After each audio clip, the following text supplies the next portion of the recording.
34절에서부터 45절까지입니다.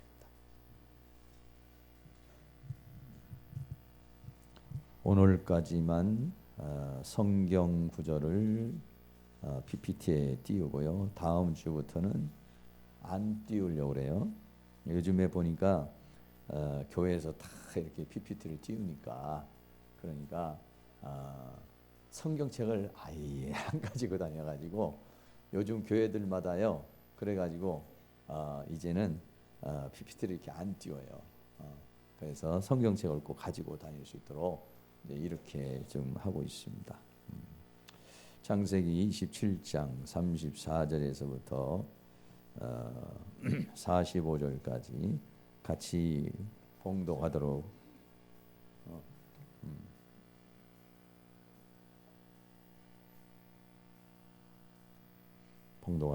같이 봉독하도록 하겠습니다. 에서가 그 아비의 말을 듣고 방성대곡하며 아비에게 이르되 내 아버지여 내게 축복하소서 내게도 그리하소서. 이삭이 가로되 내 아우가 간교하게 와서 내 복을 빼앗았도다. 에서가 가로되 그의 이름을 야곱이라 함이 합당치 아니하니까 그가 나를 속임이 이것이 두 번째니이다. 전에는 나의 장자의 명분을 빼앗고 이제는 내 복을 빼앗았나이다. 또 가로되 아버지께서 나를 위하여 빌복을 남기지 아니하셨나이까. 이삭이 에서에게 대답하여 가로되 내가 그를 너의 주로 세우고 그 모든 형제를 내가 그에게 종으로 주었으며 곡식과 포도주를 그에게 공급하였으니 내 아들아 내가 내게 무엇을 할 수 있으랴. 둘을 이루랴. 맞아요? 조금 틀렸는데 38절 에서가 아비에게 이르되 내 아버지여 아버지의 빌복이 이 하나뿐이니까 내 아버지여 내게 축복하소서 내게도 그리하소서 하고 소리를 높여 우니 그 아비 이삭이 그에게 대답하여 가로되 너의 주소는 땅의 기름짐에서 뜨고 내리는 하늘 이슬에서 뜰 것이며 너는 칼을 믿고 생활하겠고 내 아우를 섬길 것이며 내가 매임을 벗을 때에는 그 멍에를 내 목에서 떨쳐 버리리라 하였더라. 그 아비가 야곱에게 축복한 그 축복을 인하여 에서가 야곱을 미워하여 심중에 이르기를 아버지를 곡할 때가 가까워 왔은즉 내가 내 아우 야곱을 죽이리라 하였더니 맏아들 에서의 이 말이 리브가에게 들리매 이에 보내어 작은 아들 야곱을 불러 그에게 이르되 내 형 에서가 너를 죽여 그 한을 풀려 하나니 내 아들아 내 말을 쫓아 일어나 하란으로 가서 내 오라버니 라반에게 피하여 내 형의 노가 풀리기까지 몇 날 동안 그와 함께 거하라. 내 형의 분노가 풀려 내가 자기에게 행한 것을 잊어버리거든 내가 곧 보내어 너를 거기서 불러오리라. 어찌 하루에 너희 둘을 이루랴. 아멘. 감사합니다. 우리 옆에 있는 분에게 만나서 반갑습니다. 은혜의 시간이 되시기를 축복합니다.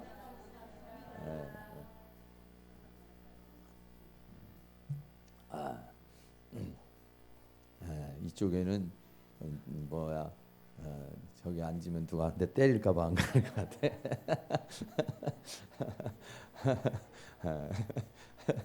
그래요.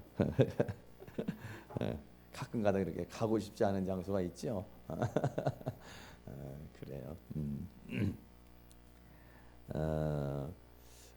우리가 저녁에 시간에 목요일 날은 우리 성도님들도 모이고 또 우리 치유상담학과에 공부하시는 분도 몇 분 모시고 또 우리 신학생들 이렇게 함께하고 그러는데 우리 신학생들은 또 실천 신학이 과목이에요. 그래서 이제 오늘부터는 이제 기도를 좀 하고 또 헌금 시간도 좀 가지려고 그러니까 혹시 헌금에 너무 부담 가질 것도 없고 하나님 앞에 감사한 마음으로 이렇게 시간을 가져서 이제 드리는 시간을 한번 갖도록 그렇게 하겠습니다. 오늘 저녁에는 이제 그 이삭과 리브가의 가정, 우리가 이제 많이 그 동안에 함께 나누고 생각했던 그 부분인데, 이삭과 리브가의 가정과 두 아들 에서와 야곱의 이야기입니다. 이걸 좀 상담학 그런 그 입장에서 그 말씀을 좀 나누면서 이제 함께 보려고 이렇게 하고 있습니다.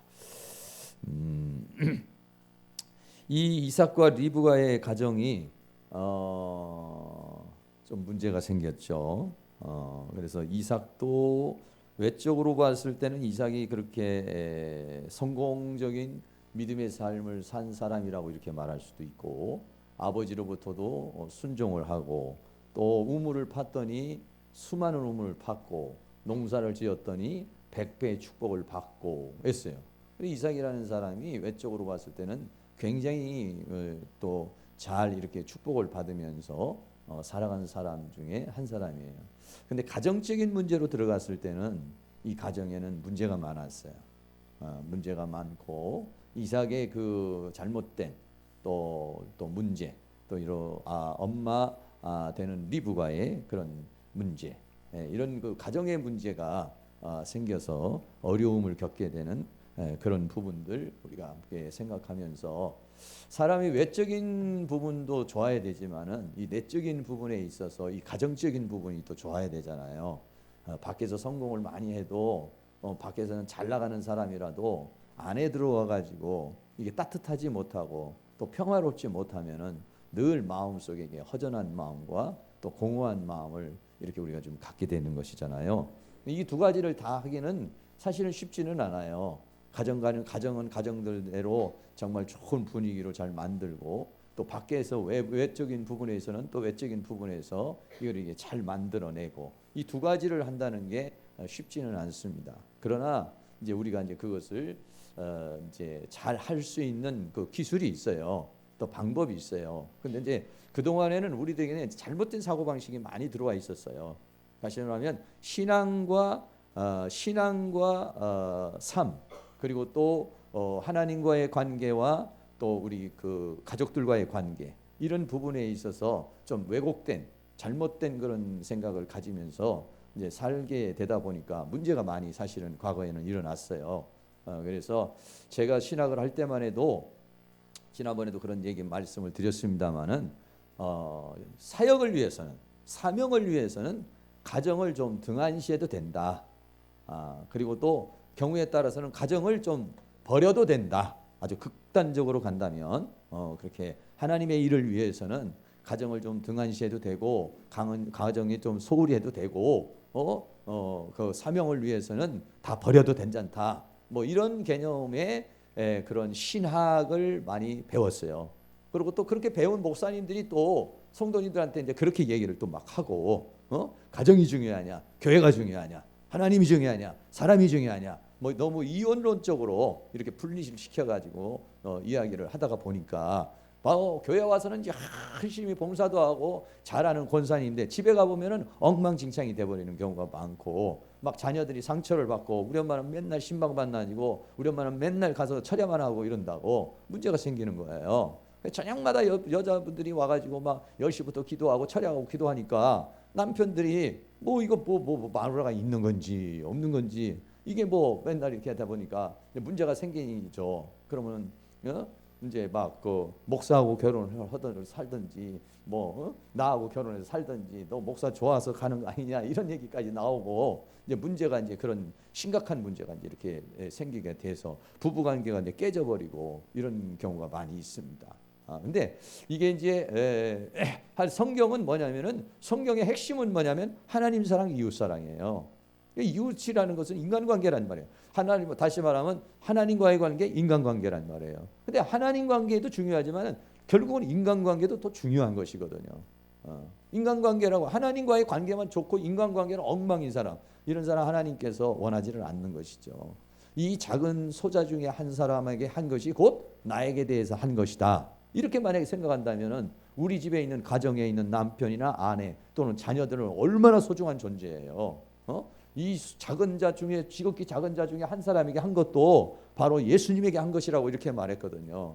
그러니까는 그 어린 모든 사람들을 소홀히 해서는 안 된다는 얘기죠. 근데 이제 과거에는 이제 너무 잘못된 어떤 막 순교자적인 그런 것들 막 이렇게 하다가 보니까 이제 문제가 생겨져서 좀 가정적인 그런 파탄이 일어나기도 하고, 외적으로는 신앙은 좋은 것 같고 또 목회는 성공하는 것 같은데 가정으로 들어가 보면은 뭐 사모님이 정신병원에 가고 뭐 그냥 가정 자녀들은 막 그냥 막 예수도 안 믿는다고 그러고, 이런 이제 목회자 가정에서도 그런 일들이 벌어지고, 장로님들 가정에서도 그런 일들이 벌어지고, 좀 믿음이 좋다고 하는 가정에서도 이제 그런 상황이 벌어지게 되는 경우가 많이 이제 생겨나게 됐고요. 지금은 이제 현재는 뭐냐면 창세기에서 우리가 보면은 가정, 아담과 하와라고 하는 두 사람의 가정이 깨짐으로 말미암아 가지고 전체가 깨지는 거거든요. 가정이 깨짐으로 에덴도 깨지는 거고 하나님의 계획도 깨지고 하나님의 역사도 다 깨져버리는 거거든요. 그러니까 이게 가정 회복이라는 것이 굉장히 중요한 부분이다, 이렇게 말씀을 드리고, 낮에도 말씀을 드렸지만은 미국이라고 하는 나라는 70년대에 이게 가정이 해체가 됐어요. 가정이 파괴가 됐다고요. 막 난리가 났다고요. 다 뭐 집집마다 그냥 한 집 건너서 다 이혼이 일어나고 한 집 건너서 다 막 문제가 생겼다고요.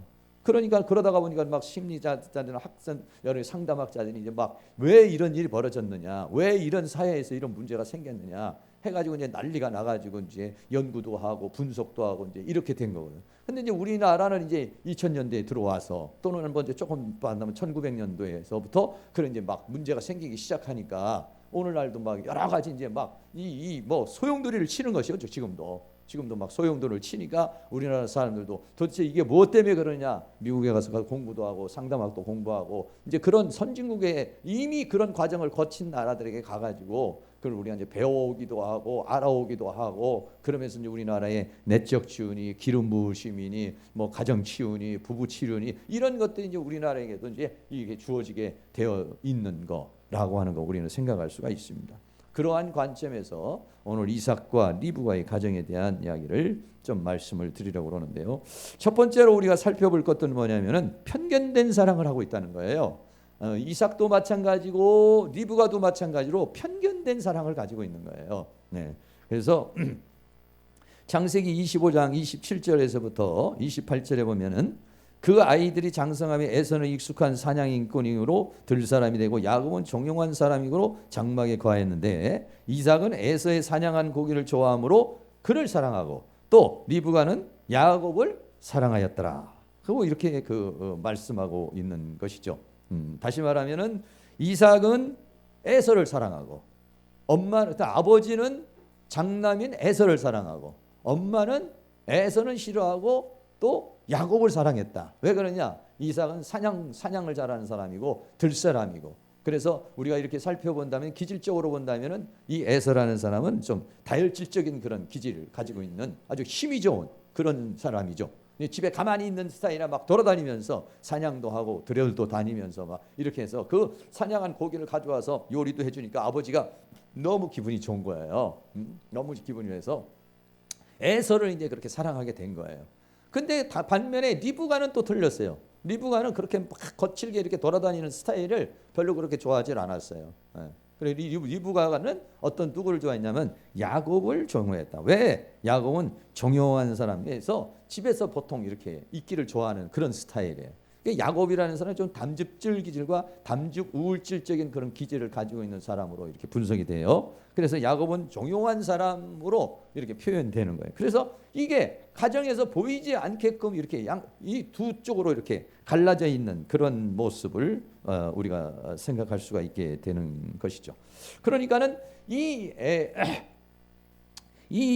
뭡니까? 그 야곱은 아버지의 사랑을 받지 못한 그 공허함이 있는 거고, 에서는 엄마의 사랑을 받지 못한 공허함이 있는 거예요.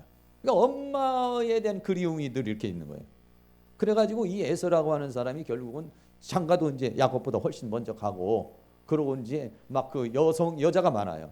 왜냐하면 엄마로부터 이거 따뜻한 정을 갖다가 이 에서가 많이 이렇게 받았어야 되는데, 그 엄마로부터 채워지지 않은 그것 때문에 결국은 이제 원래 또 다혈질 사람들이 또 막 돌아다니고 뭐 좋아하고 놀기도 좋아하고 먹기도 좋아하고 이런 것들 잘하니까 인기도 좋고, 이러다가 보니까 이제 그 장가를 가게 되는데, 그 장가 가는데 하나님이 원치 않는 그런 사람들과 또 이제 관계를 갖게 되는 그런 부분들이 이제 생기는 거예요. 그러니까 그것을 엄마 이 리브가가 굉장히 마음에 근심을 하고 걱정을 했거든요. 그런데 원인이 뭐냐? 엄마가 그걸 제공한 거예요. 그 에서라는 사람이 엄마의 그 따뜻함, 엄마의 부드러움, 이것을 갖다가 충분하게 충족을 했더라면은 이 에서라는 사람이 그럴 이유가 없는 거거든요. 그런데 엄마로부터 그 사랑을 받지 못하니까 이 여자는, 이 에서는 엄마 찾아 산말리를 하는 거예요.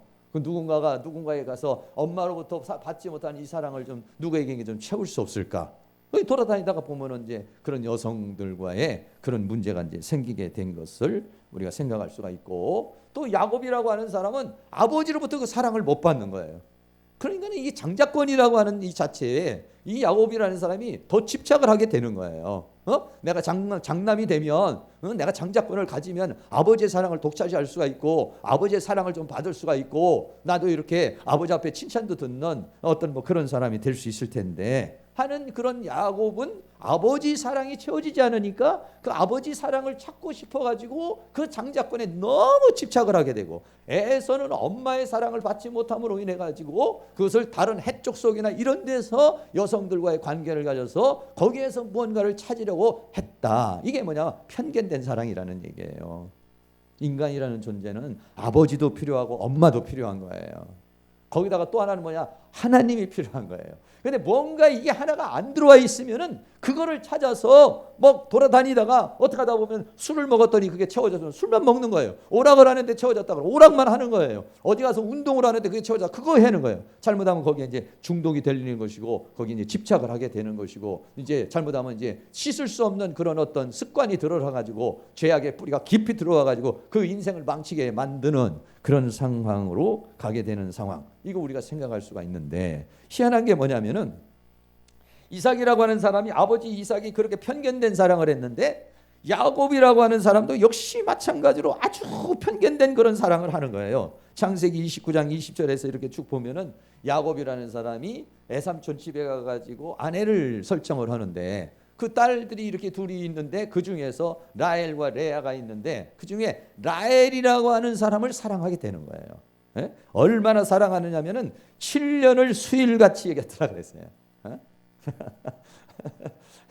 정말 보통이 아니죠. 보통이 아니에요. 예? 뭐 7개월도 아니고 말이죠. 7년이라면 얼마나 긴 세월이에요. 그 세월을 갖다가 라헬을 아내로 맞이한다라고 하는 그 흥분된 마음 속에 수일같이 그거를 보냈다는 거예요. 그러니까 이 야곱이라는 사람도 그렇게 아버지 이삭과 엄마의 그 리브가의 그런 편견된 사람과 같이 이 사람도 한번 꽂혀버리면 그거밖에 모르는 거예요. 그거밖에 모르는 거예요. 그거를 이 외삼촌이 딱 보고서 그거를 알고 이 야곱을 아주 참 일도 잘하고, 그러니까는 어떻게 하냐면 레아 언니를 먼저 줘가지고, 그래가지고 이제 이 야곱이라는 사람이 거기에서 이제 또 7년을 또 봉사를 해서 라헬, 그러니까는 14년을 고생하더라도 얻고야만은 스타일이에요. 그러니까 굉장히 담즙 기질이 강한 사람이에요. 이 야곱이라는 사람이 아주 강하게 끈질기게 달라붙어 가지고 자기가 성취하려고 하는 것을 반드시 성취시켜보고야만은, 그래서 그 뭡니까 천사하고도 싸우고 막 환도뼈가 부러져도 축복하지 않으면은 뭐 놓지 않겠다. 아주 이런 강렬한 어떤 그런 열정이 있는 그런 사람이죠. 그래서 이제 거기에서 20여 년이 넘는 동안에 죽을 고생을 한 겁니다. 눈 붙일 겨를도 없이 그렇게 일을 했다고 그러니까. 그러나 이제 거기서 그렇게 열정해서 돈을 많이 벌어서 거부가 돼서 오기는 했어요. 오기는 했지만 집으로 올 때는 환도뼈를 그러니까 철구덕 하고서 들어왔다는 얘기 아니겠어요? 네. 그런데 또 편견된 사랑이 뭐냐면 아들을 사랑하는데 라헬이 낳은 요셉만 사랑하는 거예요. 요셉만. 네? 요셉만. 창세기 37장 3 요셉은 노년에 얻은 아들이므로 이스라엘이 여러 아들보다 그를 깊이 사랑을 해서 위하여 채색옷을 지었다라고 그랬어요. 이게 자기도 모르는 사이에 말이죠. 아버지가 그렇게 편견된 사랑을 했을 때에 마음속에 나는 저렇게 이제 장가 가면 저렇게 편견된 사랑 안 하고 우리 아들 모두에게 다 사랑을 줘야지, 이렇게 마음을 먹는 거거든요, 원래가요. 그런데 그렇게 마음을 먹으면서도 또 아버지와 같이 또는 엄마와 같은 그런 편견된 사랑을 자기도 하게 되는 게 인간이야, 이게. 희한하게 그렇게 어떤 유전인자적인 것도 있지만은 말이죠. 그렇게 또 이것이 이게 그런 것들이 흘러 내려오는 거예요. 다시 말하면 아버지가 술을 굉장히 드셔가지고 아유 나는 절대로 술 안 먹어야지 이렇게 했는데 그 사람이 그냥 아직도 술 너무 많이 먹는 그런 사람이 되는 경우가 많고 우리 아버지하고 엄마는 너무 싸웠으니까 나는 싸우지 말아야지 이런데 뭐 그 사람도 자기도 보다 보면은 그렇게 이제 싸우고 하는 그런 모습 보는데 왜 그러냐면 그 사람 안에 그런 기질이 있어서 그런 거예요. 아버지가 가지고 있는 그 기질이 있어가지고 자기도 모르는 사이에 그렇게 기질도 있을 뿐만 아니라 보고 들은 게 그런 거기 때문에 편견된 그런 사랑을 하게 되는 그런 부분들 우리가 생각할 수가 있어요. 그래서 이 편견된 사랑에서 이삭과 리브가의 가정은 아주 어려운 그런 문제에 봉착하게 되는 그런 경우 생각할 수가 있습니다. 그리고 두 번째로는 이렇게 편견된 사랑을 했을 뿐만 아니라 이 부부간에 깊은 교제와 영적인 교통이 없었다라고 하는 게 아주 그 큰 문제가 되는 것입니다.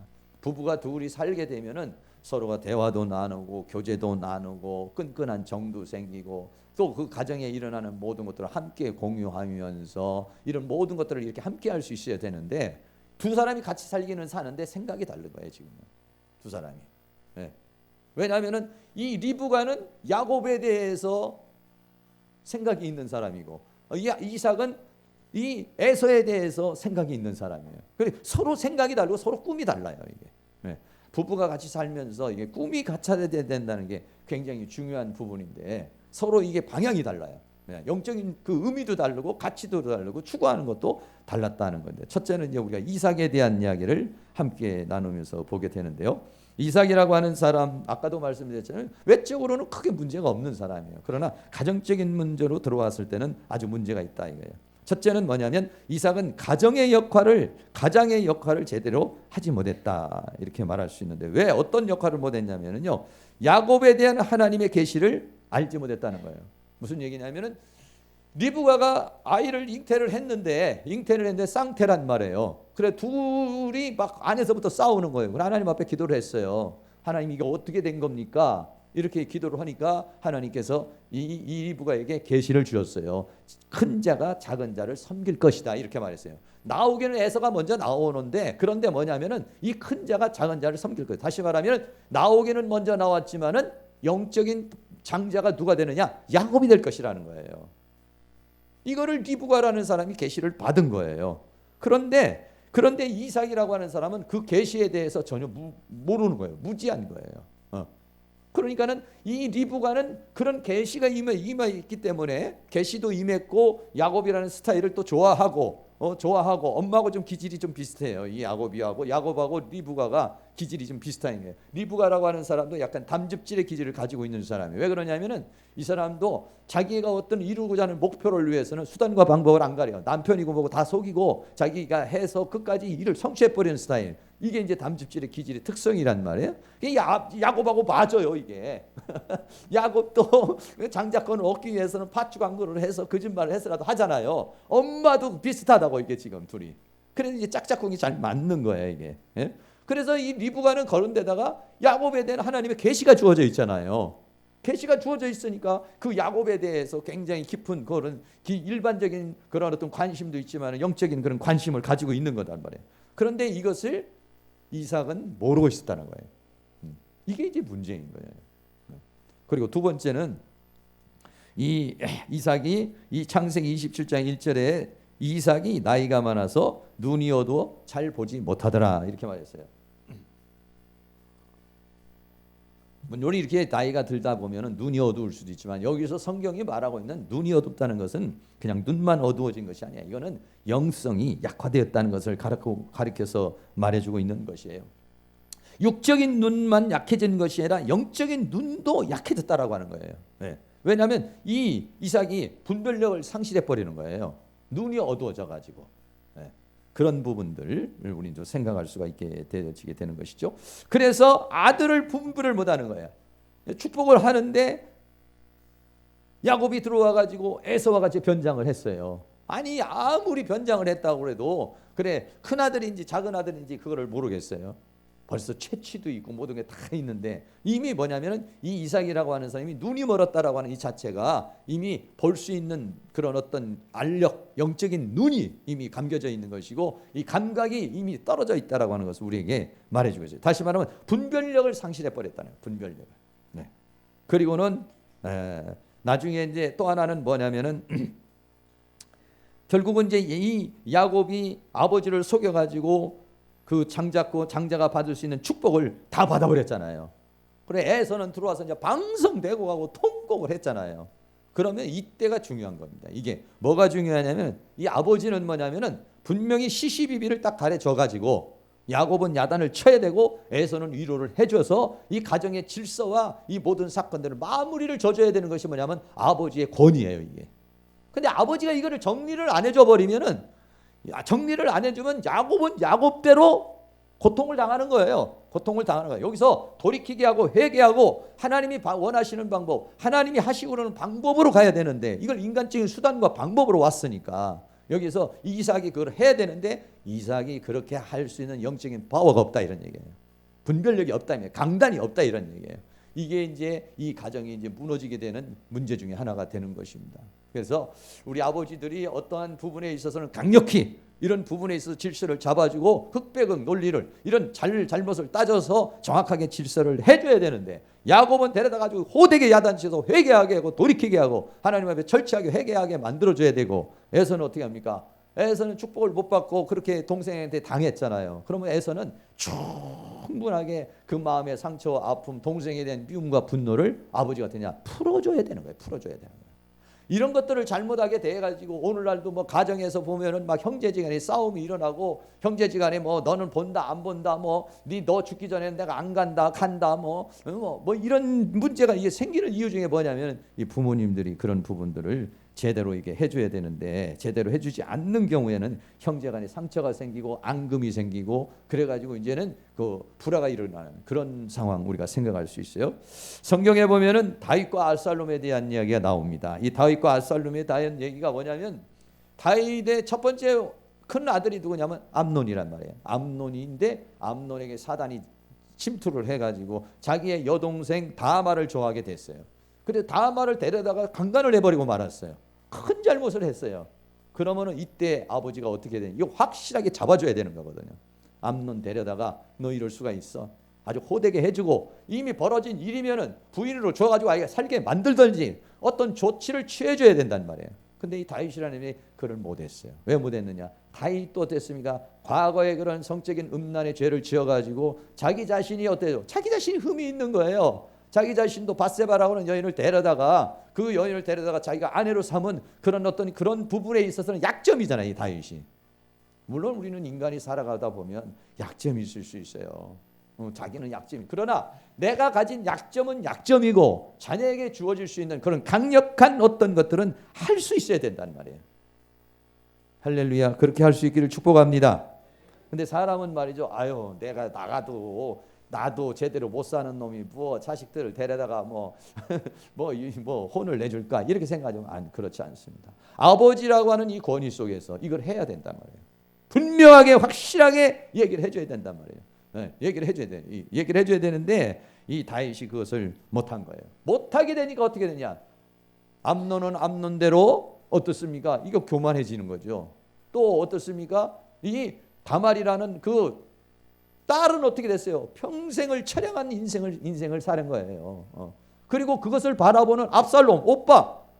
그러니까 이게 배다른 형제란 말이에요. 지금 배다른 형제. 오빠는 이 다말을 볼 때마다 막 일을 가는 거예요. 내가 저 암논 저거 죽여버려야지. 그리고 또 한편으로 뭐냐면 아버지에 대한 원망이 있는 거예요. 아니 형이 그렇게 잘못했으면은 동생을 이렇게 망쳐놨으면은 아버지가 정리를 해줘야지. 이게 뭐냐? 그 상처를 갖다가 위로해주지 않은 거에 대한 아픔, 형에 대한 징계를 내리지 않은 거에 대한 분노, 이게 이제 같이 뒤범벅이 되어져 있는 거예요. 이것이 안 되게 되면은 문제가 생기는 거죠. 부모님들이 확실하게 기도하면서 그런 중심에서 확실하게 이거를 정리해 줄 수 있는 그런 은혜가 우리에게 있어야 된다라고 하는 그런 얘기죠. 이거를 못했어요. 이거를 못하게 되니까 어떤 상황이 있었어요? 압살롬이 나중에 힘을 키워가지고 결국은 압살롬이 암논을 자기 형을 잔치에 불러가지고 죽여버렸어요. 네. 그리고 난 다음에 어떻게 했습니까? 나중에는 이제 또 힘을 더 키워가지고 반란을 일으켜버렸어요. 반란을 일으켜서 아버지하고 전쟁을 했어요. 그러니까는 이게 가정이 뭐가 됐겠습니까? 아들이 반란을 일으켜서 아버지를 죽이겠다고 쫓아오니까 다윗이 먹칠도 그런 먹칠이 없는 자에게 얼굴에. 에? 다른 적군도 아니고 그러니 아버지가 돼가지고 아들 저놈을 제가 죽여라 이러지도 못하고 이러지도 못하고 저러지도 못하지만 이 수하에 있는 장군은 나라를 지켜야 되니까 나가서 이제 싸우게 돼서 결국은 뭐냐, 압살롬이 전쟁에서 죽음을 당하고 말았어요. 죽고 난 다음에도 다윗이 너무 슬픈 거야. 이게 내 아들을 내가 죽인 거고 내가 나쁜 놈이고 내가 바보같이 행동해서 이렇게 죽었단 말이에요.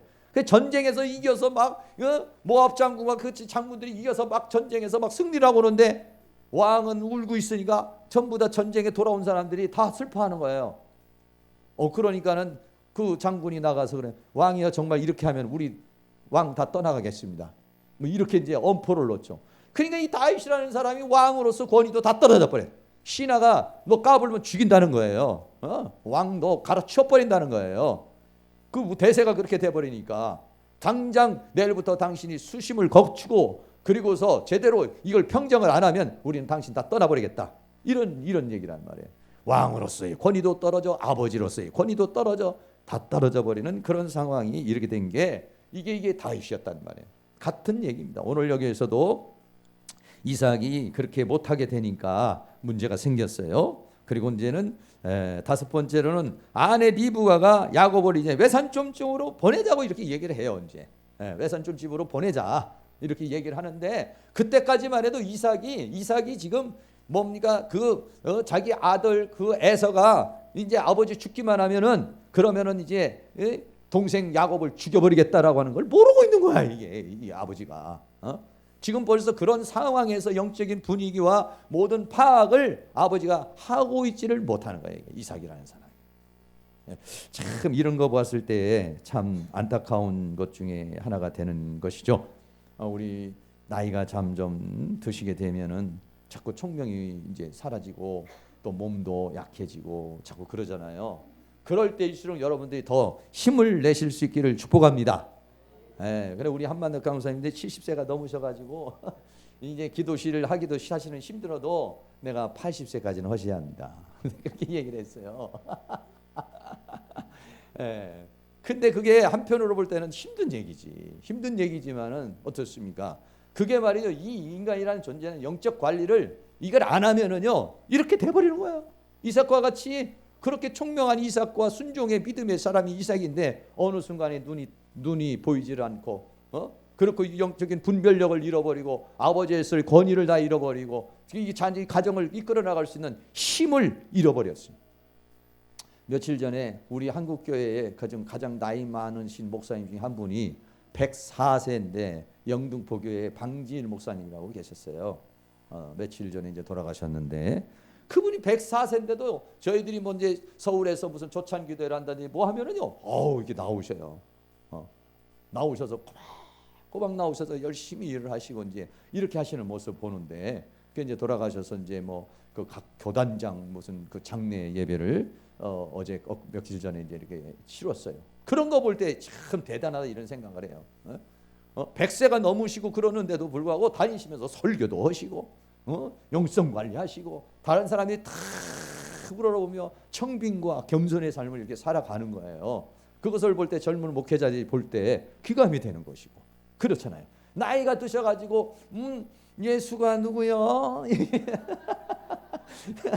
천국은 가봐야 알지. 뭐 이렇게 해보세요. 얼마나 그 속 터지는 일이에요 이게. 평생 하나님 앞에 헌신봉사하다가 나이 드셔가지고 나중에 드셔서 나이가 드시면 드실수록 영권이 임하기를 주의 이름으로 축원합니다. 그러려면 어떻게 그냥 가만히 있어서는 안 됩니다. 기도해야 합니다. 찬양해야 합니다. 열심히 해야 합니다. 영적 관리해 주셔야 돼요. 영적 관리 계속 해주셔서 부름받은 그날까지 하나님 열심히 일하겠습니다. 할렐루야. 그렇게 하셔야 돼요. 그렇게 해야 이게 건강해지는 거지. 먼저 벌써 60세만 넘어가시면 힘들어지잖아요. 70세가 넘으면 힘들어지지 더 힘들어지잖아요. 그래도 이제 우리 기도실에서 보면 연세 드신 분들 막 와서 기도하는 거 보면은 참 감사하게도 이렇게 생각을 하고 나와서 기도할 수 있다는 게 얼마나 중요한 것인지 몰라요. 할렐루야. 여러분들이 끝까지 저는 이런 모습을, 이런 이삭의 모습, 또 우리가 뭐 구약에 보면은 엘리 제사장의 모습, 엘리 제사장은 너무 비대해가지고 의자에서 넘어져서 목이 부러져 죽어버렸단 말이야. 아니 죽어도 무슨 설교하다가 죽던지 아니면 기도하다가 죽던지 그래야지. 의자에 앉아 있다가 그래 전쟁 소리를 듣고 그냥 목이 부러져 가지고 죽어보세요. 얼마나 그 비둔하다고 그랬거든. 비둔하다는 것이 뭐냐면 영적 관리가 안 됐다는 얘기예요. 몸만 비둔하다는 게 아니냐, 이게 몸이 영이 관리가 안 됐다는 얘기예요. 이삭도 역시 마찬가지로 그렇게 되어져 있는 모습 볼 수가 있는데, 우리 모두가 다, 우리 뭐 여기 이제 뭐 아버지들도 좀 계시고 엄마들도 계시지만은 우리 모두가 아버지들이 그 위치를 바로 쓸 수 있도록 있기를 주의 이름으로 축원합니다. 예, 아버지가 딱 거기에 서야 돼요. 이게 가정이 딱 서야 그래 이 가정이 이게 제대로 되지. 이게 남편이 남자가 흔들려 버리면은 이게 안 되거든. 마귀는요 가정에서 남자를 치는 거예요. 병으로 치든지 음란으로 쳐버린다든지 아니면은 돈 못 벌게 쳐버린다든지 이렇게 쳐버리는 거야. 그러면 그때부터 어떻게 합니까?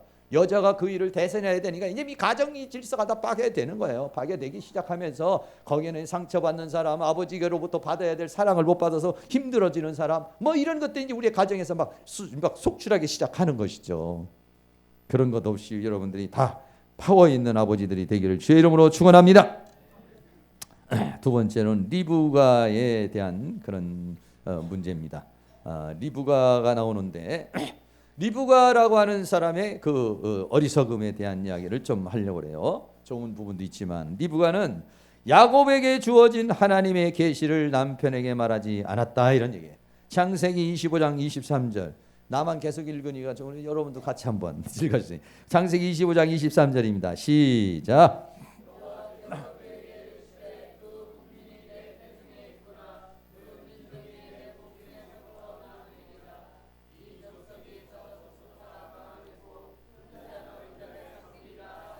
이게 뭐냐면 하나님의 섭리요 경륜이에요. 두 아들에 대한 하나님의 섭리란 말이에요.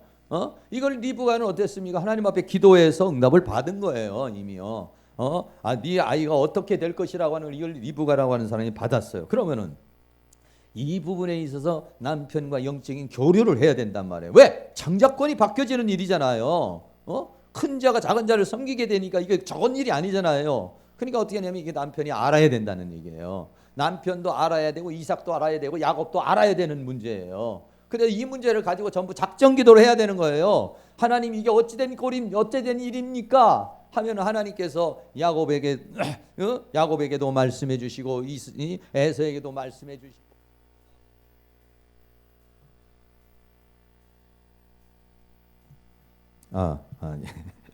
그 다음에 전부 다 가족들이 전부 다 하나님의 은혜를 받고 그게 전부 다 그게 이해가 되면 어때요? 낳기는 먼저 낳아서도 하나님의 섭리를 따라가게 되는 것이죠, 이게요. 그런데 알기는 딱 자기만 알고 있는 거야, 리브가가. 이게 남편에게도 알려야 되고 아들에게도 알려야 되고 그래가지고 이 하나님의 섭리가 우리의 가정을 위한 하나님의 비전이 이러는 거야. 이래가지고 같이 공감을 할 수 있어야 된다는 거예요. 그런데 그 공감을 하지를 못했다는 거예요. 다시 말하면 부부간에 친밀감이 없었다는 거예요. 일반적인 교제가 없었고 영적인 교류가 일어나지 않았다는 거예요. 왜 리브가가 말을 안 했을까? 뭐 여러 가지가 있겠지. 평상시 이삭이 그런 것들을 잘 소화할 수 있는 사람 같았으면 리브가가 얘기했을까요? 안 했을까요? 했겠죠? 모르겠어요?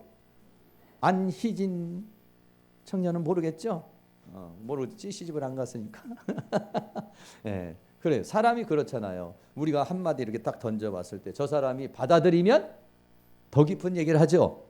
근데 딱 했는데 안 받아들이면 마음을 닫아요, 열어요. 네, 닫아버리죠. 그 또 했는데 못 알아들으면 어떻게 해요? 마음을 더 굳게 닫아요, 더 열어버려요. 네, 저 빗장을 하나 더 만들어버려. 그런데 나중에 깨닫고 알았어. 그랬다 네 열어봐. 안 열어? 나중에 열라고 그러면 안 열어요 이게. 자기가 다들 말을 갖다가 5번 해놓고는 한 번 해가지고 열으라고 그래. 아니요, 5번 해야 열려 이게. 이게 어려운 일이죠. 근데 모르죠. 우리는 저 사람이 지금 빗장을 2개를 닫았는지 3개를 닫았는지 잘 안 보이니까 모르죠. 근데 안 보이면 기도를 해야 돼요. 남편에게 말을 하지 않았다는 얘기는 교류를 못했다는 거야. 이삭이 받아들일 수 있는 영적인 파워가 없어. 아니면 어떤 그런 여러 가지 그런 인격적인 부분이 안 돼 있는 거예요. 이게 지금요. 리브가 말을 못하는 거예요.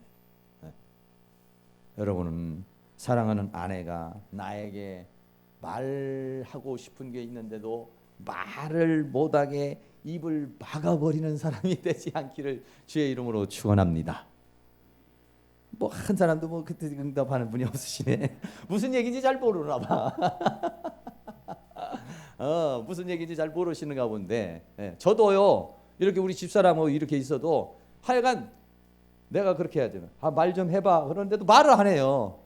그 얘기는 뭐냐? 내 그 전에 말 못하게 만들었다는 거야 이게. 말 못하게 만들어. 왜? 말을 하면은 들어줘야 되는 건데 말을 해놓고는 말을 못하게 해놓고 말을 하라고 그러니까 말을 안 하지.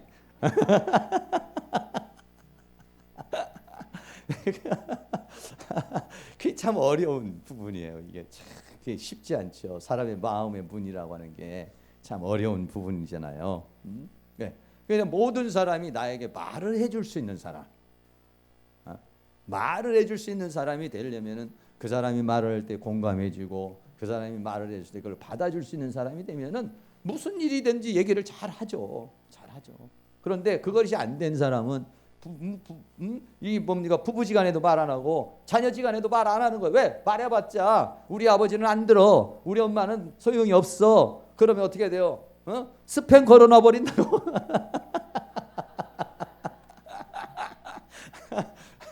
무슨 얘기인지 잘 모르시죠? 우리가 카톡으로 이렇게 메시지 오면은 자기가 싫은 사람은 스팸 걸어놓으면은 이게 안 되고, 전화가 이렇게 오면은 그 뭡니까 이렇게 뭐 걸어놓으면은 뭐 이 사람은 이상한 사람으로 이렇게 걸어놓으면은 전화를 와도 전화벨이 안 울리게 돼 있는 게 있어요. 그런 사람 있잖아요. 그런 사람이 돼버리면 안 돼. 다 소통할 수 있는 은혜가 있기를 주의 이름으로 축원합니다. 그러려면 어떠냐? 들어줄 수 있는 사람이 돼야 돼. 공감해 줄 수 있는 사람이 돼야 돼요. 무슨 얘기를 하더라도 그래요. 네. 무슨 말 하면 알았어. 시끄러워. 다 알았어. 1절 만에 이러면은 입을 갖다가 솜으로 팍 막는 거예요. 이게 마음의 빗장의 문을 팍 닫아버리는 거거든요. 이게 어려운 부분이죠. 이게 리브가가 말을 못했다라고 하는 것은 리브가 자신에게도 문제가 있지만 이미 이 아버지 이 이삭이 그 리브가가 말할 수 있는 그것을 받아들일 수 없는 사람이라고 리브가가 생각했을 확률이 많다. 어쨌든 이건 두 사람이 리브가가 잘못이든지 이삭이 잘못이든지 부부가 그런 대화를, 그런 영적인 깊은 대화를, 그 중요한 이야기를 서로 나누지 못함으로 인해서 이 가정에 파탄이 온 것이다, 이런 얘기죠. 이걸 서로만 나눌 수 있고 공유할 수 있었으면 문제가 생기지 않아요. 우리 사랑하는 모든 성도님의 가정에 모든 부부간이나 자녀간에 서로 대화를 나눌 수 있는 은혜가 있기를 주의 이름으로 축원합니다. 그래서 관계를 좋게 하는 대화의 법이 우리 상담학과 시간에도 얘기했지만 사랑의 지도라는 거예요. 사랑의 지도는 뭐냐면 이렇게 찾아가는 게 지도잖아요. 그런 거와 마찬가지로 상대방을 알 수 있어야 된다는 거예요. 상대방이 좋아하는 것이 뭔지, 상대방이 싫어하는 것이 뭔지, 상대방이 가장 스트레스 받는 것이 뭔지, 상대방이 꿈이 뭔지, 이거를 할 수 있는 부부간에 당신의 꿈은 뭐예요? 당신의 꿈은 뭐예요? 나 이 꿈을 갖다 이제 물어봐야 되는데 나도 못 물어봤어요. 나도 사실은 꿈. 그냥 일반적인 건 아니지만 당신의 꿈이 뭐예요? 우리 집사람의 꿈은요 이런 거예요. 옛날에 이렇게 무슨 TV의 프로그램에서 이렇게 보면은 이제 남자들에게 그렇게 물어보잖아요. 이제 부인에 대해서 뭐 알고 있는 거 해서 부인이 뭐 좋아하는 색깔이 뭐예요? 그러면 뭐 빨간색이요. 그럼 전화해서 물어본다고. 전화해서 빨간색 좋아요? 아니요. 그러면 틀리는 거야. 그러게 본인이 알고 있는 거하고는 전혀 다른 경우가 많이 있어요. 근데 이렇게 우리가 사실은 그렇게 너무 서로 상대방이 좋아하는 것이 뭔지도 모르고 상대방이 싫어하는 것이 뭔지도 모르고 사니까 트러블 날 수밖에 없는 거죠. 문제 생길 수밖에 없는 거예요. 소통이 안 일어날 수밖에 없는 거죠. 그 사람의 꿈이 뭔지, 내 꿈이 뭔지, 내가 지금 요즘에 고민하는 게 뭔지, 요즘에 내가 스트레스 받고 있는 게 뭔지, 이것이 교감이 이루어지지 않으면 그러면은 이게 좋은 관계를 이룰 수가 없다는 거예요. 왜? 상대방이 좋아하는 걸 해줘야 고맙다고 그러지. 상대방이 싫은 걸 해주면은 누가 고맙다고 그러겠어요. 이거를 서로가 알 수 있어요. 오늘 저녁에 가시면, 네, 오늘 저녁에 너무 늦었고 가시면 물어보세요. 당신의 꿈은 뭐예요? 한번 옆에 연습 한번 하고 해야 가서 하시지. 한번 물어보세요. 옆에 있는 분에게. 당신의 꿈은 뭐예요?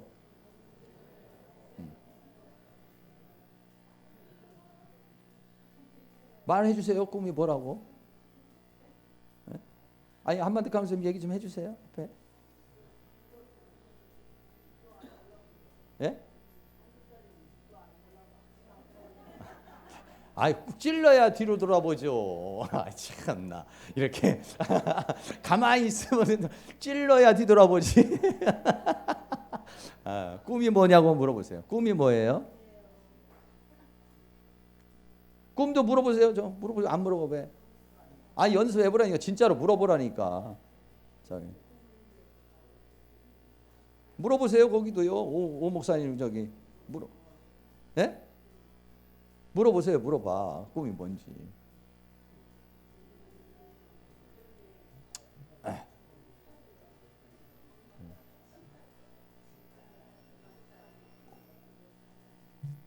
예.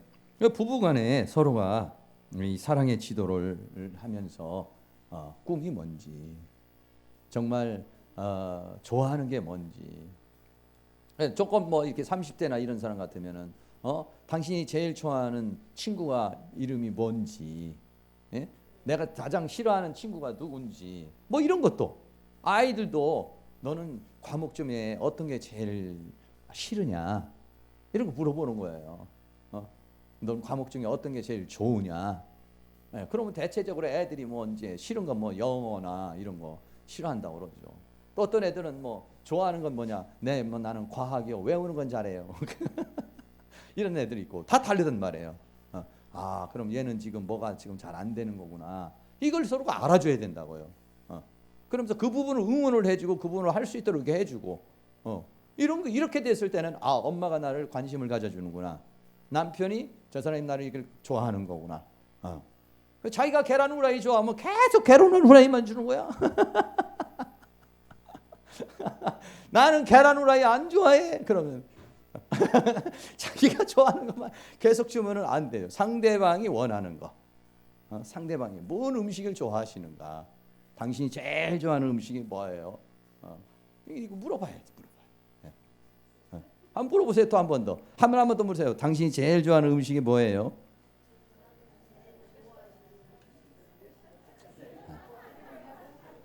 사주려고 그래요. 사주려고.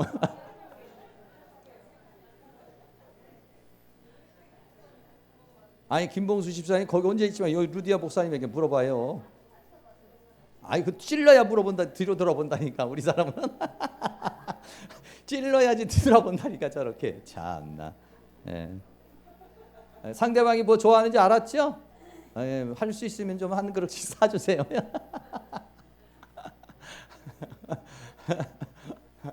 예. 참고로 저는요 배보다는 사과를 좋아합니다. 낮에도 했는데 나는 사다 주면 꼭 배만 사다 주더라고. 난 배보다 사과를 좋아한다고. 네, 그래서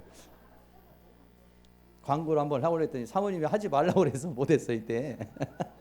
근데 오늘은 이 얘기 하다가 보니까 이제 이렇게 하는 거죠. 어느 목사님이 어느 교회 가가지고 그 집이 하도 별로 이렇게 못 살아서 나는 그냥 수제비를 좋아한다고 했더니 수제비를 해준 거예요. 사실은 별로 수제비 안 좋아하는데 그 집이 형편이 어려서 그냥 수제비를 먹으러 가는 곳곳마다 수제비를 주. 광고에서 나 수제비 안 좋아한다고. 옛날에 뭐 우리 엄마들이 뭐 이게 동태 있으면은 뺀 머리만 먹으니까 나중에 잘 사는데도 엄마 오니까는 머리만 주니까 야 이놈아 나도 몸통 먹을 줄 알아. 아니 엄마는 맨날 머리만 먹으니까 머리 좋아하는 줄 알았지. 니네들 다른 거 먹으라고 내가 그거 살 없는 거 먹은 거지. 뭐 머리 어떤 분이 요즘에는 이제 별미로 머리도 먹지만은 옛날에 동태를 자르면은 머리 부분 꽃토물이 저리 가운데 부분은 이게 이제 어른이나 가장이나 이렇게 드리는 거 아니에요. 응? 그래. 그럼 엄마들 차지가 없는 거야 다 나눠주고 나면은. 그러니까 꼬랭이든지 아니면 이제 머리를 먹는 거니까. 맨날 보니까 우리 엄마는 머리만 먹었거든. 그러니까 나중에 머리 좋아하는 줄 알고. 그렇다고 우리 김은영 권사님 얘기하시더라고. 네? 그 동태 맞아요? 조기예요? 동태가 아니고 조기예요?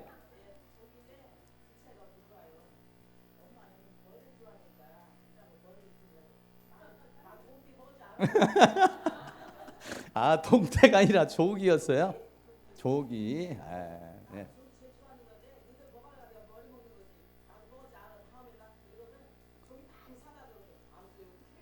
그래요. 그러니까. 네, 맞아.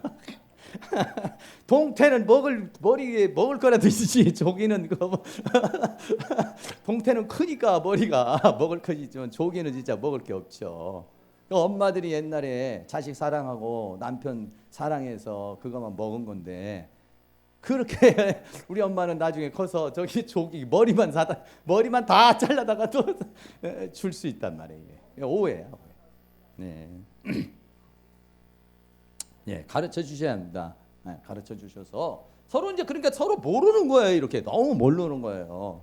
좀 여러분들이 잘 서로 물어봐 주시고 당신은 어느 때가 가장 힘들고 당신은 어떻게 할 때가 가장 그 스트레스가 풀리느냐 이런 얘기도 좀 하고 또 차 안 사줄지라도 여자분들은 남자에게 여보 당신은 어떤 차를 갖기를 원하냐고 그럼 뭐 또 뭐 벤츠라든지 아니면 뭐 이런 얘기도 할 수도 있어요. 안 사주더라도 아 그래요? 기도할게요. 이러면 좋잖아요. 그래서 서로가 좋아하는 걸 알아야 되는 좋아하는 거 싫어하는 걸 알아야 돼. 이게 뭐냐? 이게 사랑의 지도라. 호감과 존중 이거는 뭐냐면 살다가 보면 서로 간에 감정의 찢기가 자꾸 생기는 거예요. 서로 살다 보면은 감정의 찢기를 갖다가 이 닦는 것으로 비유를 했어요. 가트맨 박사가 뭐냐면은 사람이 살다 보면 자꾸 감정이 생겨서 감정의 찢기를 안 없애버리면 그것이 잇몸에 세균이 돼가지고 나중엔 잇몸을 썩게 만들고 이를 뽑아야 되는 이혼의 단계까지 갈 수 있다. 그러니까 그냥 감정의 찢기를 어떻게 하냐 빨리빨리 없애야 된다. 감정의 찢기를 없애는 방법은 뭐냐? 상대방에게 호감을 주는 거라는 거예요. 호감을 주는 거. 상대방을 어떻게 하냐? 존중해 주는 거라 이런 얘기예요. 왜 그러냐면은 감정이 생길 때마다 무시하는 말을 하게 되거든요. 그 마음에 상함을 주는 말을 하게 되거든요. 그러니까 그런 것들이 생기고 나면은 가가지고 감정의 찢기를 이렇게 없애주는 것이죠. 뭐 그 중에 하나 가지 방법이 저녁에 둘이 만나가지고 1분씩 어깨만 주물러줘도 감정의 찢기가 없어진다고 그래요. 해보실래요? 선생님 가서 네, 한번 해보시면은. 근데 그게 진짜 1분인데 1분이면 별거 아니잖아. 근데 1분 하는데 처음에 굉장히 이게 쑥스러운 거예요. 그게요. 왜냐? 감정에 왜 그래? 감정에 찢기를 좀 거시기 하려고 그래. 그러면서 이렇게 해주면 장난스럽고 별것 아닌 것 같지만 그게 뭐냐면 나를 사랑해 뭐 생각해 주는 거잖아요. 그러니까 어떻게 보면 1분이면 감정의 찢기를 없앨 수도 있는 건데 우리는 그런 기술을 터득하지 못했고 우리는 너무 그렇게 쑥스러운 것으로 생각하고 그렇게 했다가는 큰일 나는 줄 알아가지고 못하고 있는 거예요. 실천할 수 있으면 좋겠어요. 다시 말하면 감정이 생겼으면 그걸 풀어주려고는 노력이 필요하다는 얘기지. 네가 이기나 내가 이기나 한번 가보자. 그러면 안 된다. 그러면 이제 이 뽑아야 돼요. 다가가는 대화 공감해 주는 겁니다. 상대방이 말해 이렇게 나 요즘에 너무 힘들어. 그럼 뭐라고 그래 옆에서? 한번 해보세요. 옆에 있는 분들에게 한 번만 더 연습합니다. 아, 나 요즘에 너무 힘들어.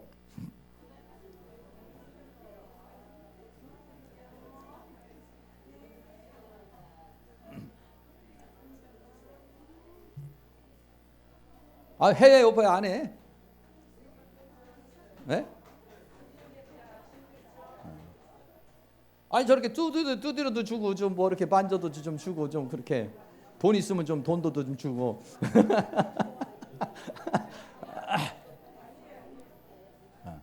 여기서도 주물러 주는 걸 못하는 사람은 집에 가면 발로 차버려.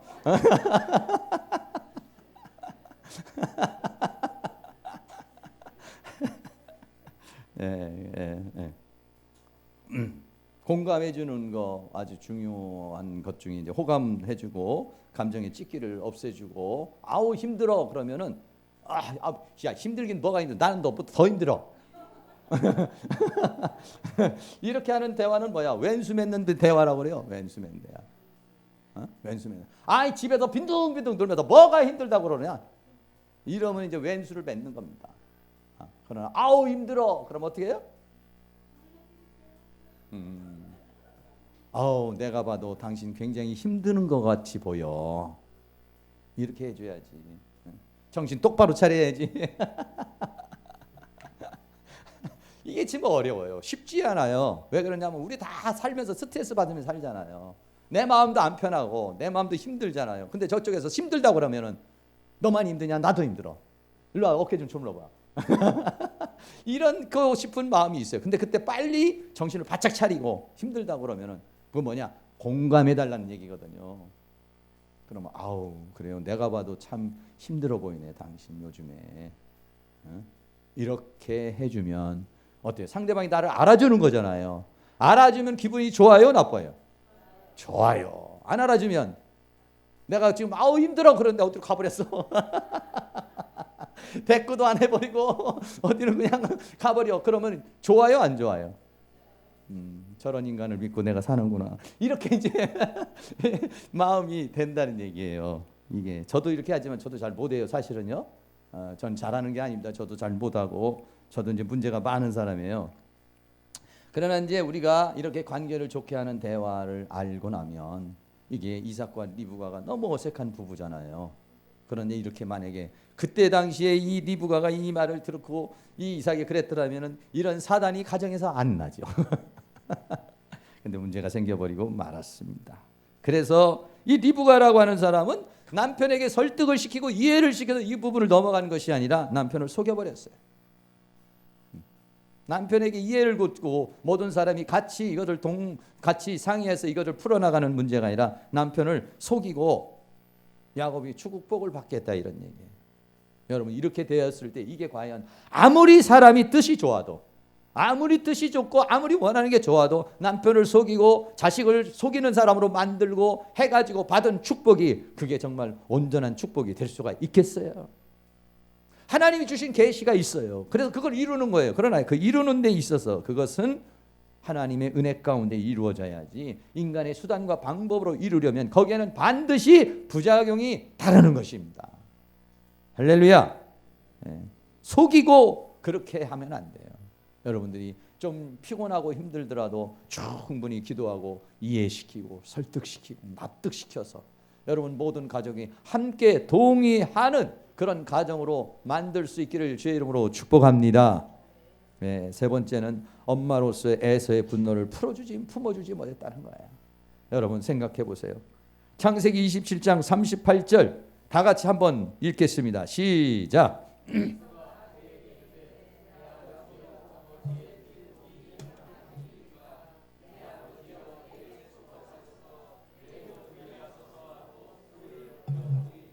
네, 이 에서가 아버지가 별미를 받아오면 축복의 행동을 해서 실컷 별미를 잡아왔는데 이미 동생이 축복 싹 받아버렸어요. 그 축복을 달래니까 할 게 없다는 거예요. 그러니 얼마나 에서가 통곡을 했겠어요. 난 그 모습을 보면은요. 옛날에 이게 내측 시유하기 전에 이런 모습 안 보였어요. 야곱 에서를 망령된 인간이고 못된 인간이고 바보 같은 인간으로만 생각했지 에서의 눈물을 볼 수 있는 눈이 없었어요. 내적 치유를 하고 심리 치유를 하게 되니까 에서의 눈물이 그렇게 와닿는 거예요. 야곱이 와가지고 사기꾼처럼 다 축복 뺏어가 버리고 이렇게 와가지고 보니까는 그러니까는 축복을 해내요. 축복해 줄 게 없다니까 얼마나 소리를 높여 우는. 왜 이렇게 우는데 엄마 리브가의 마음은 그 자식에 대하여서 불쌍히 여기는 마음이 없냐 이거예요. 왜 그 아들 야곱밖에는 모르고 에서의 눈물에는 왜 만져주질 못하고 에서의 눈물을 쓰다듬어 줄 수 있는 그 눈물이 왜 없냐 이거예요. 이게 편견된 이 사랑이, 잘못된 이 사고 방식이 이게 문제라는 거예요. 이게. 옛날도 보면은 아버지나 엄마들이 장남밖에는 모르고 아들밖에는 몰라서 딸의 눈물, 딸의 고통, 다른 자식의 그 슬픔은 모르고 거기에만 매달려 가지고 집안이 풍지박산이 나는 경우도 굉장히 많이 있잖아요. 여기도 지금 이 리브가가 쫓아가 가지고 해줘야 되는데 이걸 안 해주니까 41절이 나온 거예요. 41절 다 같이 시작. 그 아비가 야곱에게 축복한 그 축복을 인하여 에서가 야곱을 미워하여 심중에 이르기를 아버지를 곡할 때가 가까웠은지 내가 내 아우 야곱을 죽이리라. 감정을 풀어줬으면 이런 마음이 안 생기잖아요. 감정을 안 풀어주고 그 억울함을 풀어주지 않으니까 이 에서는 아버지가 살아계실 동안은 참아 못하는 거예요. 이게 아버지에 대한 사랑이 또 이렇게 많아요. 그래서 아버지만 돌아가시기만 하면은 내가 널 죽여버리고 말겠다. 이런 감정을 여러분 혹시 우리 가정에서 누군가가 이렇게 감정을 품고 살지도 몰라요. 내 사랑하는 아내가 이 감정을 품고 살지도 모르고 내 사랑하는 남편이 이렇게 내 자녀가 이런 감정 뭔가의 그 엄마의 섭섭한 마음 이것을 가지고서 살아갈 수 있는데 이거를 풀어줄 수 있는 사람이 돼야 된다. 자, 그래서 아까도 말한 것처럼 이걸 안 풀어주니까 에서가 어떻게 했냐면 창세기 26장 30절 에서가 40세 헷족속 부에리의 딸 유딧과 헷족속 엘론의 딸 바스맛 둘을 아내를 취하였더라고 그랬어요. 이 헷족속은 뭐냐면 가나안 족속이에요. 결혼하면 안 되는 족속이에요. 근데 왜 하느냐? 음란한 여자들이에요. 그러니까 남자를 홀리는 거예요. 그리고 넘어갔어요.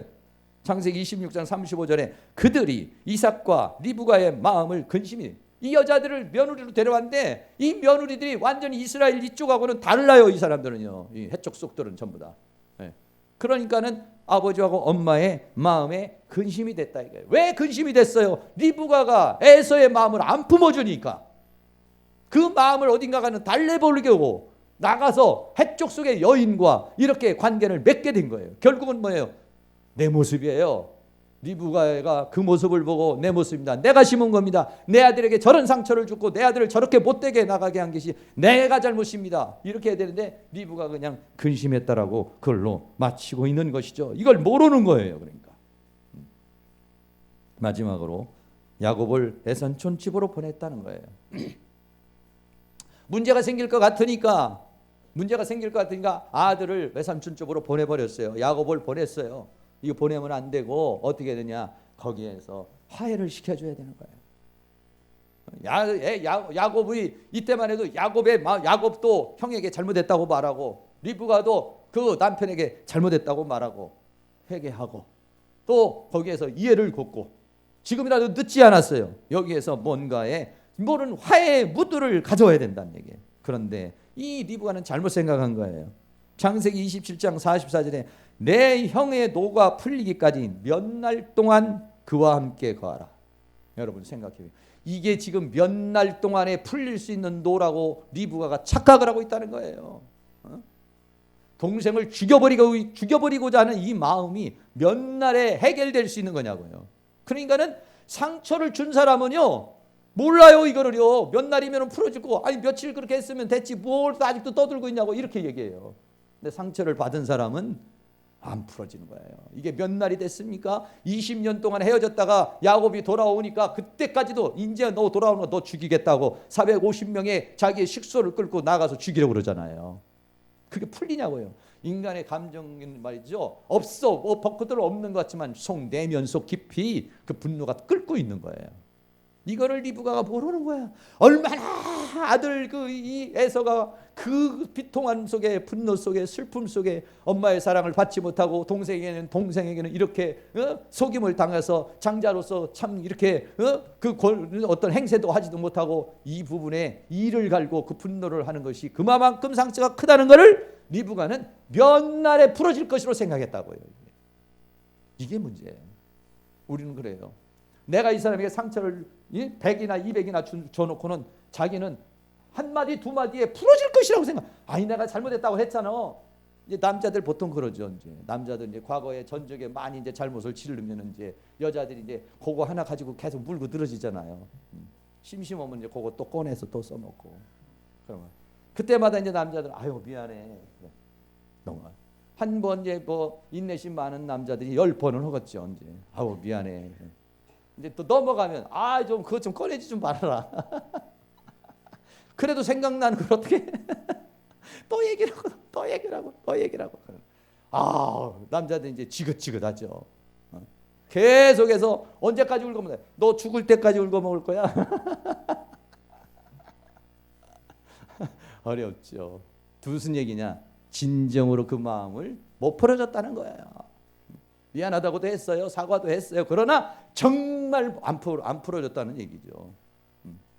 안 풀어줬다는 거예요. 그러니까는 이 우리 상담 치유하면서 그 얘기는 그 상대방이 오케이 할 때까지 빌어야 되는 거지. 당신이 생각할 때 10번 했잖아. 20번 했잖아. 소용없다는 거예요. 상대방이 됐어 이제 이럴 때까지 가야 되는 거예요.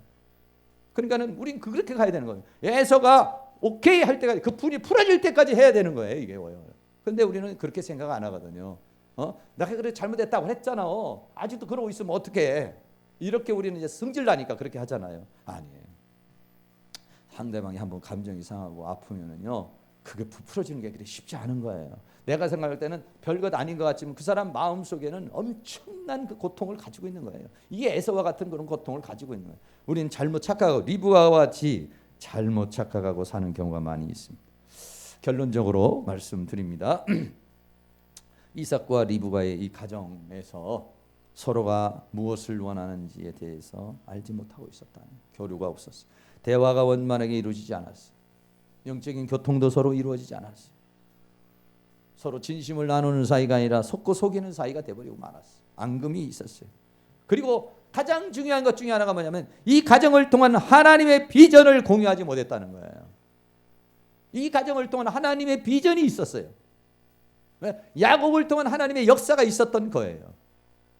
근데 그것을 수단과 방법으로 하다가 보니까 상처를 주고 고통을 주고 야곱은 야곱대로 고통을 당하며 고생을 하게 되고 또 에서는 에서대로 그렇게 상처를 입게 되고 리브가는 리브가대로 일찍 죽고 이삭은 이삭대로 그 노년까지 그 고통 속에서 인생을 살다가 삶을 마치고 이런 상황이 됐다라고 하는 것이 우리 여러분들이 이런 부분들을 다시 한번 깊이 생각해서 오늘 밤에 내가 이 세상에 있는 어떤 사람과도 공유할 수 있는 사람이 되게 하여 주시옵소서.